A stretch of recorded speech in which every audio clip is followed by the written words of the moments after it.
I remember getting a call from this guy who said he had a video of Ford smoking crack. It was April Fool's Day, which is never the day you want to get a call like that. But yeah, I mean, I handled it as professionally as I could and said, okay, well, tell me more. Can I see it? Can we meet? So we met at a parking lot. This guy pulled up and said, leave your bags and your phones, et cetera, in your car, get in this car, and then drove us to a different location. Another individual got in the car. They seemed very nervous. I remember that they wouldn't let us hold the phone. Like they were holding the phone, kind of showing it to us. But when the screen turned on, it was just so obvious that it was Rob Ford smoking out of a glass pipe. Holy. And then they wanted to sell it to us for $100,000. But Canadian media does not pay for news. Something like the National Enquirer might do, or TMZ, but that doesn't happen here. Now what? That was the trailer for the Netflix documentary Trainwreck, Mayor of Mayhem. And this is Factual America.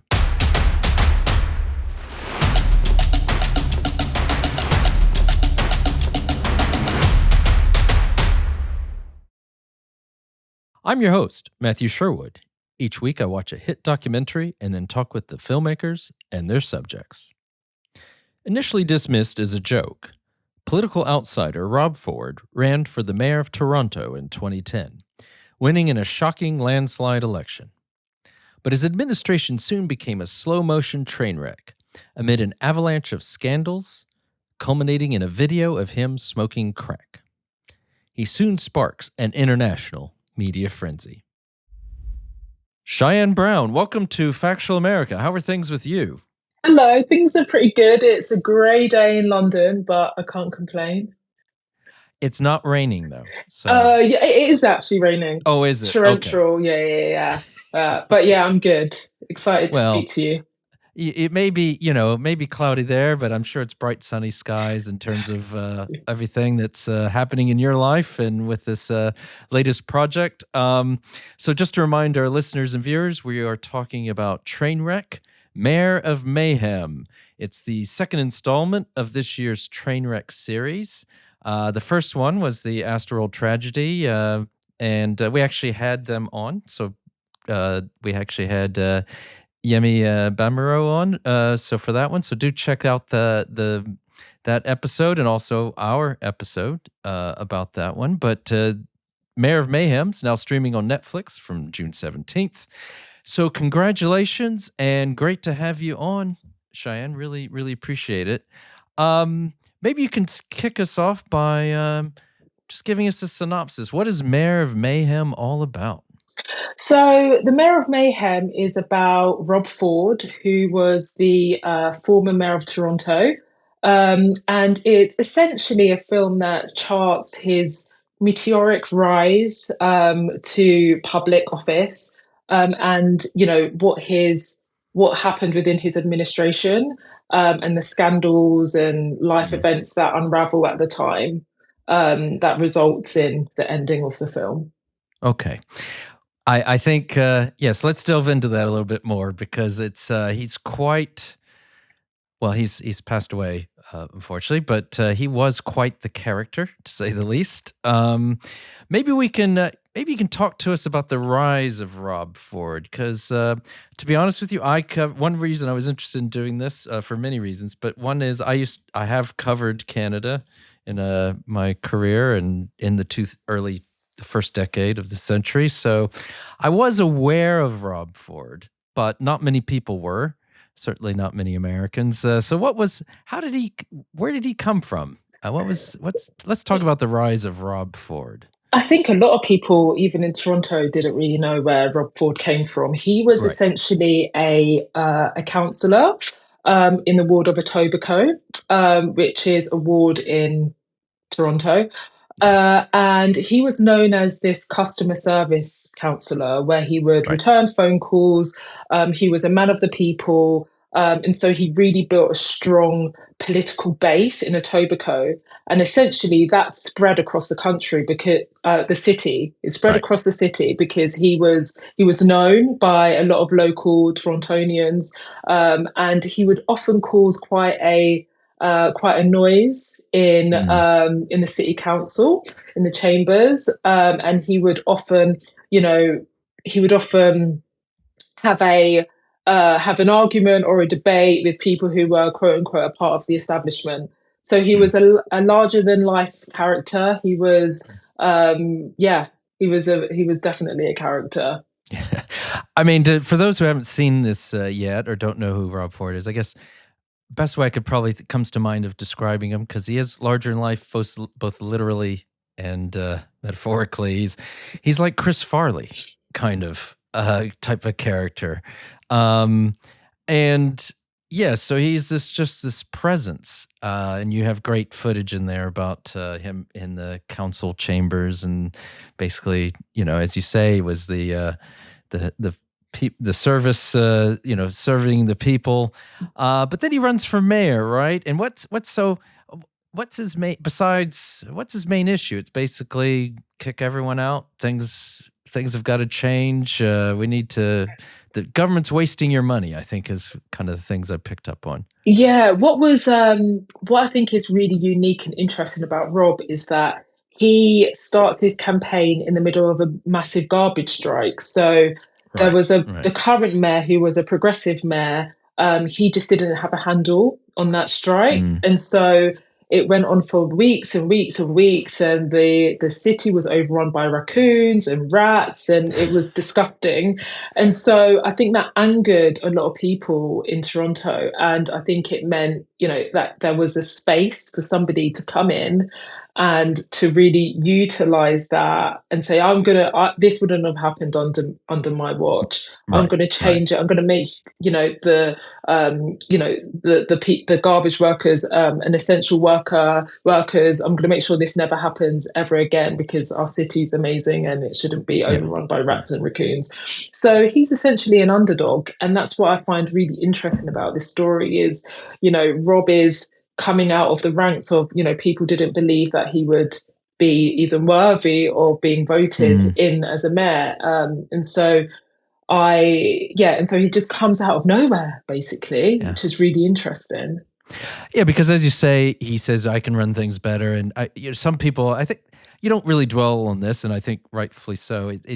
He is sort of a Trump-like figure, but in many ways, he's that's before Trump also, and he isn't someone who's come out of nowhere, right? He's almost like a guy down at your local pub decided to run for mayor and ends up winning, right? The fourth largest city in North America. So it's so it's just it is kind of crazy. But I think that's what made him so likable, is that people could probably receive a phone call from him and think, oh, amazing, my councillor's just returned my phone call about an issue in my area. How many politicians are calling their constituents? And Rob was doing that. And I think that's what made him really unique. And people thought, no, he isn't like a normal politician. He's one of us and he wants the best for us. And so I think positioning himself as a man of the people was a really interesting, important political strategy that I think a lot of politicians in more recent years have used that. Yeah, and a good point. I mean, it's way ahead. It's actually towards the end of the film, but there's that great story his brother tells about he went to his favorite sub shop. He's then mayor, and the guy doesn't have anyone to deliver the sub sandwiches to anyone. So he says, I'll do it. And so he actually, in the middle of the night, delivers someone's food delivery.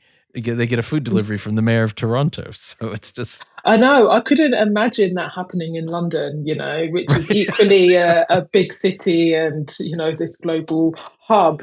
But that's what Rob did. Rob was sort of a politician that was for the people, by the people. It was very grassroots, and he came from politically like obscurity, and managed to really have a space within the political sphere.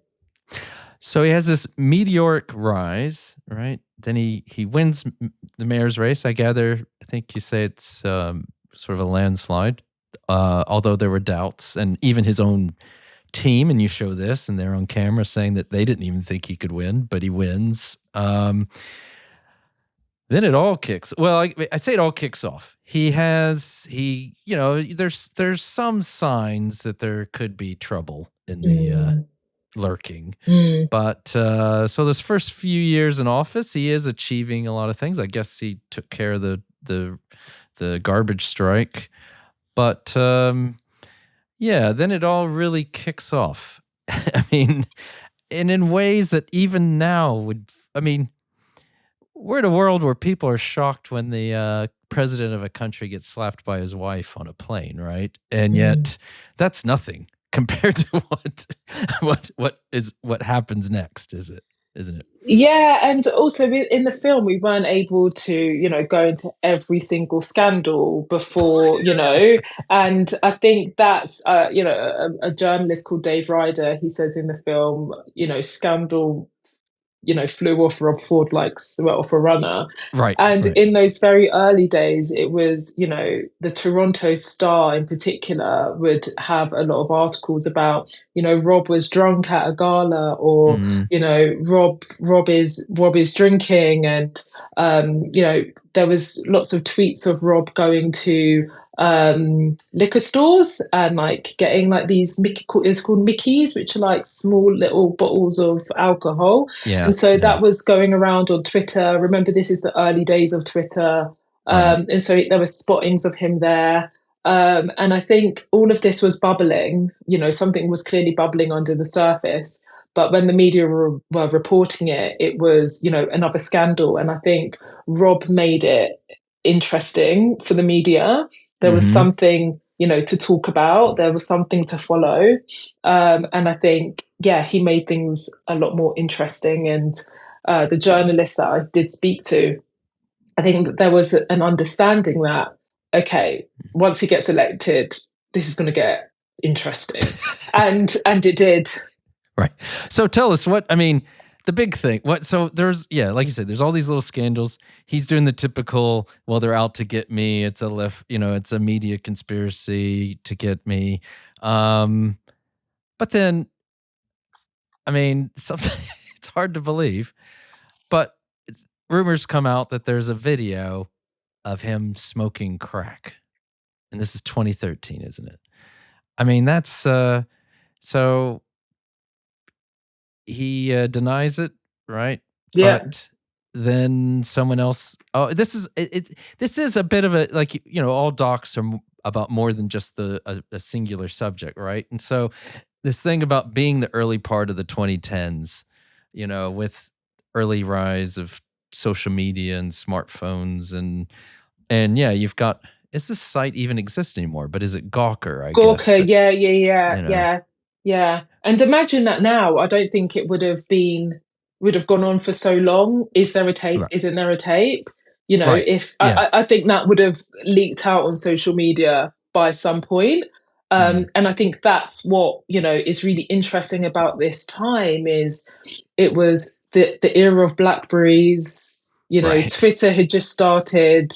I don't even really think there was Instagram like that, but there was Facebook and memes. He became, the punchline of a lot of memes at the time, which was a new sort of a new form of comedy online.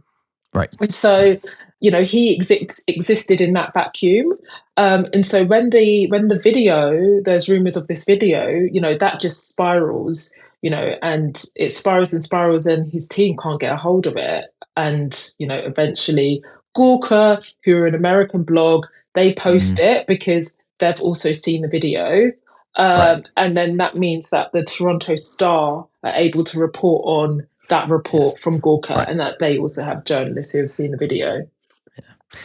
And believe it or not, we'll talk maybe more about this, but it's not, in some ways you could say it's not even the worst thing that happens. But his initial reaction to this and many things is just to flat out deny everything. Yeah. Until he cannot.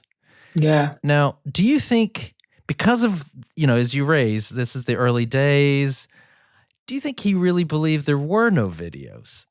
and that he's a chancer, so he's making a bet that there really isn't a video. I probably think he thought there was a video, but I don't Yeah. think I thought maybe behind the scenes.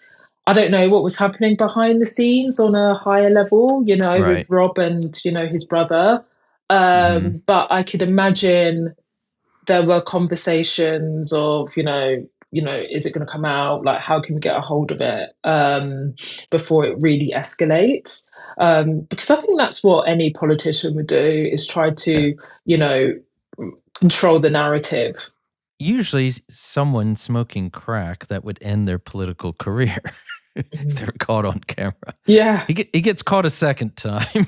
Yeah. He gets, there's all this other stuff that things I can't even necessarily would want to repeat on this show, but to the I know what you're things he talking says. about. Yeah. Yeah, so I won't go down that route, but it's his ability to just try to just power through it all. It's just absolutely amazing. But it's the power of popularity, and that's what I think politics is. It's a popularity game. And I don't think necessarily Rob was the sort of person who wanted all of these scandals to happen. I just feel like he was in these situations. He said something, he didn't think about what he was saying, and it kind of led to the media then telling stories and reporting on him. And he kind of gets caved in with these scandals. Right. And, in the process of making the film, I just felt that there was, in the scenes where he's being chased and there's like big waves of media, I did feel like it felt as though his world was caving in, and there was just no room to make any mistakes. And I think that's really something that I wanted to get across in the film, is that obviously he was a man that made mistakes, and he did things in a public office which are very questionable, and he's got a duty to the people that he voted for. But equally, I wanted to have a conversation about how the media approached people, and I think that would be a different situation now. I know it's a local government, so it's, you're not going to have the same levels of security as, say, a prime minister or president. But it really felt like it was him and Jerry and Doug against hundreds of camera people and journalists screaming at you. Like, imagine if you were in those shoes and you might be going through addiction issues or, complications in your marriage, or, something's happening with your kids. Like, I just wanted to bring this down to like a humane level, and, really understand how did this happen? How did it snowball? And how did these scandals just keep manifesting itself? But what did that do to him and his mental health? Because I don't think in 2010, 2011, mental health had, the same space in conversations as it has today. Yeah, I agree. And I want to talk more about that human element shortly, but let's give our listeners and viewers a quick break. We'll be right back with Shianne Brown, the director of Trainwreck, Mayor of Mayhem, second installment of this year's Trainwreck series. Check out the first, the Astroworld tragedy, but Mayor of Mayhem will be streaming on Netflix from June 17th. Factual America is brought to you by Alamo Pictures, a London-based production company specializing in feature documentaries, factual television, and shorts about the U.S. Benefiting from an outsider's keen eye and years of stateside experience, Alamo's filmmakers explore topical, uniquely American stories from a sympathetic European perspective. The result is engaging cinema and television that defies stereotypes and helps audiences truly understand what makes America tick. Check out Alamo's website at alamopictures.co.uk to be the first to hear about new productions, festivals showing Alamo's films, and to connect with the team. Now back to Factual America. Welcome back to Factual America. I'm here with Shianne Brown, the director of Trainwreck, Mayor of Mayhem, streaming on Netflix from June 17th. Shianne, before we went to the break, you were talking about wanting to focus more on the sort of how things were closing in around Rob Ford and his team. And it was like 2 or 3 individuals against a it felt like a swarm of media, hundreds of people, not just in Canada and not just Toronto. I mean, it went global, as you show, and that's why I was aware of it. I've been in the UK for a long time, but yeah, we heard about it over here. It's on night, all the talk shows in the US every night or most nights. I mean, it's a story that they can't get enough of. But maybe I think what you were getting to before we broke was, who was Rob Ford really? I mean, that's a really hard question. And, my job as a filmmaker is to, speak to as many people as I can to understand what his impact was on their lives, whether it was a colleague or whether it was, somebody like who worked really closely with him, like Tom or Jerry, or his political opponents. And what I came to the understanding is that Rob is like all of us. He's complex. He's hard to read sometimes. And he's dealing with his own stuff. Like, I just think he is, but he's dealing with that on a very high profile level, and he is in public office. So I think that's something that, you have to consider, is that he has a mandate, from the people who voted for him. And, he divided the city. And I live in London, and I remember when Boris Johnson was mayor of London, and he divided the city in a similar way, not with the scandals, but very much they're very similar characters. Yeah, in a way, like without the addiction. Without the addiction, but they're without very the chemical addiction, I guess. Yeah, I think they had obviously Doug Ford, his brother, is now Premier of Ontario. Like, it was a political dynasty, I think their father wanted to create. So and that's another thing I get into is, he wanted to, lots of people talk about his relationship with his dad and how he wanted to impress him. And I think Rob was very open with, how hard his father was on him, but also, how he wanted to make him proud. Because he was also a politician. He was a councillor too. And then he served in government. Right. And I think, as you're saying, so he obviously had this, he had an addiction problem, and like a lot of addicts, he goes through a period of denial. But I guess there's that addiction of power and popularity that's also, hard to fight for any of us, and so he's also battling with that at the same time. I know, when you've got thousands of people voting for you and saying how much they love you. And another thing with the scandals is, particularly the video, lots of his supporters were like, of course there's no videos, it's probably been photoshopped. And it's that same narrative that we have now about fake news. That's not true, it's fake news, but before it was photoshopped, this could be photoshopped. Now we've got, this might be AI, this is a deep fake. Deep fake. So it's really interesting to see where we've come, like in the last 15 years. But I do see the popularity as a bit of a. It's also a marker of, I'm not really in the establishment, but everyone loves me, and I'm getting all of these votes. I'm an outsider. I'm an outsider. You're an insider, and I'm going to show you what you can do when you're an outsider. And you.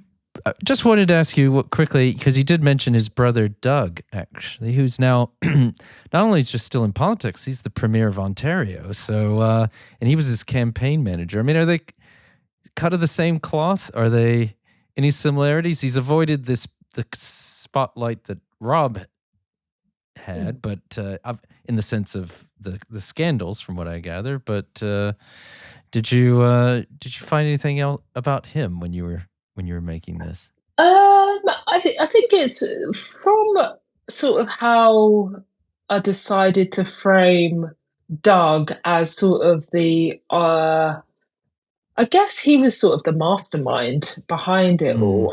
That's the impression that I got. I think he's a very smart man.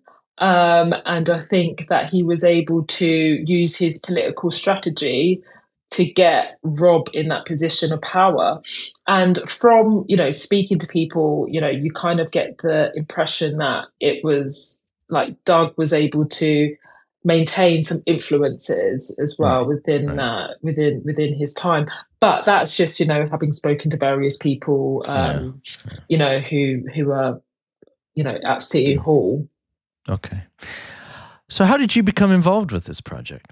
So I previously worked at Raw, and I was on another project, making a different film. And one of the executive producers, Shianne, reached out to me, and said, Mhm. "Look, we've got a new series, which is based off of these stories that sort of rise and falls, or Mm. situations or events or people."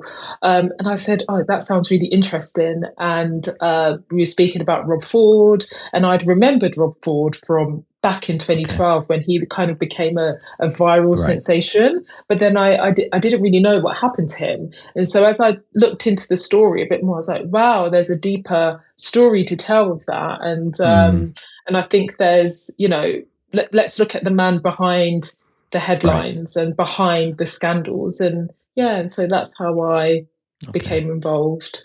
So when you got to Toronto, did you find that Rob Ford is still a divisive figure as he was when he was mayor? Is he still dividing opinion? I think very much so. So you'd speak to people who have very strong opinions. Either you're with him or against him, kind of like Marmite. You either like Right. him or you despise him. Like there were two, ways. But I Mm. think after his tragic death and battle with cancer, I think that softened him, and softened his perception in the media. And so I think a lot of people come to it a bit nuanced now. I don't think it's Mm. very much, he's ruining the city, he's giving Toronto a bad name, or I love Right. him, you're a liar. I think now it's very balanced when I talk to people. But when you bring them back to the height of that drama, 2011, 2012, they're like, that was crazy. That Yeah. divided everything. Yeah. So it's still very complicated, but I think there's a lot more nuance in it now. But at the same time, he had this rise and fall, but he didn't have a chance for the return, right? The rise and the recovery and everything because Yeah. of cancer, unfortunately, cutting his life so short. Yeah, it's that redemption story, and I think that we all Yeah. deserve a second chance. When if I hope we get a third or there's fourth, but yes. yeah, yeah, to do it all again. But he Yeah. didn't get that. He didn't get that. Yeah. That was robbed from him, and I wonder what it would have been like, Yeah. if he did win again. I wonder how the story would have unfolded.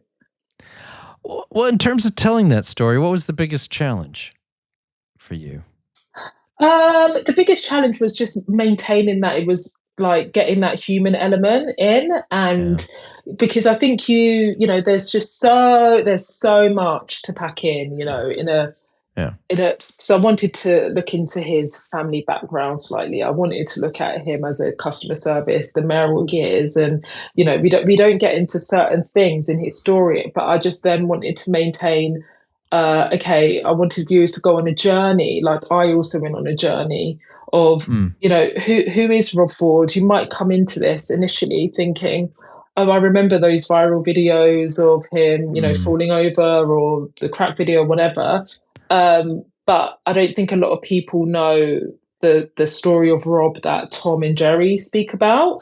And so Right. what I wanted to maintain is a level of dignity for him, but as well as for everyone else who went through that scandal as well, Right. and that they had a chance to tell their side of the story. Well, and what was it I mean, tell me about the decision in terms of how long the film is, because it's a very tight 42 minutes or roughly right around there? Yeah.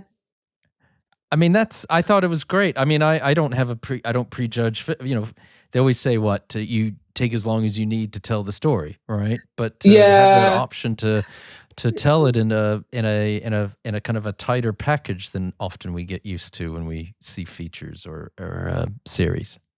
I know. You always want more time And that was, Yeah.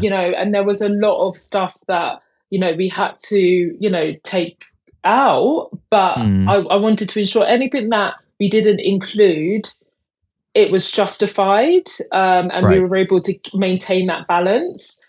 And so it's more of a Netflix decision as to why all of the films are that length, because Right. the rest of the films are a similar time.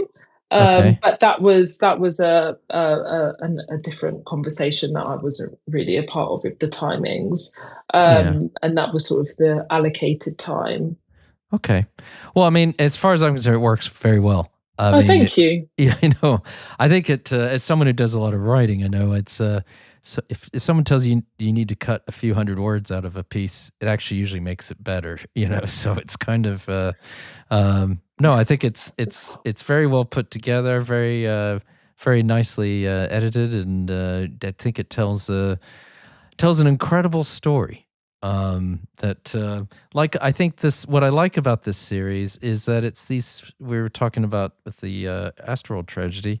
They're stories that we all know about. They were huge. They were big at the time, but they've kind of, except for those people in Toronto, they're all stories that we've kind of forgotten about until someone reminds you. And then you're like, oh yeah, that was huge. That was all over the place in 2013, or whatever. So it's, no, it's a great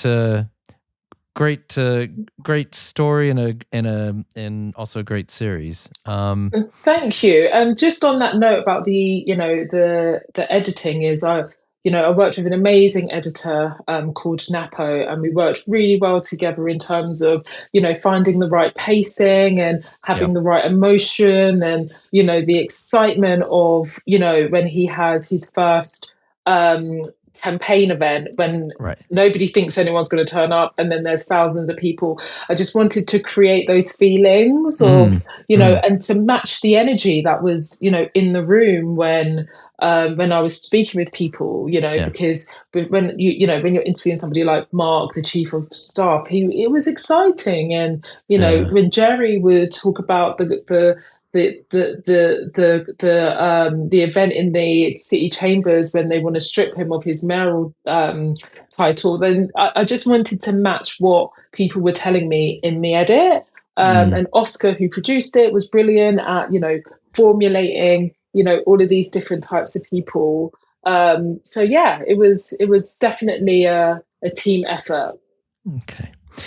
All right. Well, I think it's hard to believe, but I think we're coming to the end of our time together, Shianne. But just one last question for you. What's next? Can you tell us about any upcoming projects you're working on? So I probably can't say anything as of yet, but I'm working on 2 music films at the moment. So I'm working on a couple of projects which are in the music space. So that's the one thing I noticed. I mean, you do have this. I think you worked with Yemi on the hip hop, right? Yeah, I doc. Yeah. So you got a music back, but this was a bit of a departure for you, wasn't it? Yeah, because I loved the story. Right. I thought this is a really interesting story, and a lot of the films that I've done previously have been music with a social history and political perspective. So I've always been interested in politics. I've always been interested in social issues, and I thought this is a great story to get my teeth into in terms of thinking about politics and a political figure and scandal and media and culture. So it is a bit different to what I usually do, but in some respects it's very similar, because it's about a political structure and how we operate within that. And I was able to tell that story through Rob Ford, and in the past I've told it through Disco, and I made a World War II documentary series, which was looking at the socio-economic world of America in the post-war, but that was through soldiers of black soldiers. So I thought, I just think this really interests me because of that political angle, and to go back to that era. It's recent nostalgia. Well, thanks for doing it, and thanks for coming on. And Just to say, I can't believe this is your first podcast, and I'm I sure know. you'll do. So we'd love to have you on again when some of your other projects drop. So big thank you, Shianne. Just to remind our listeners and viewers, we've been talking with Shianne Brown, the director of Trainwreck, Mayor of Mayhem. Check it out. It's streaming on Netflix from June 17th. Thanks for listening to Factual America. Please subscribe and like us and share us with friends and family. Find us on YouTube, social media, and factualamerica.com. This is Matthew Sherwood, signing off.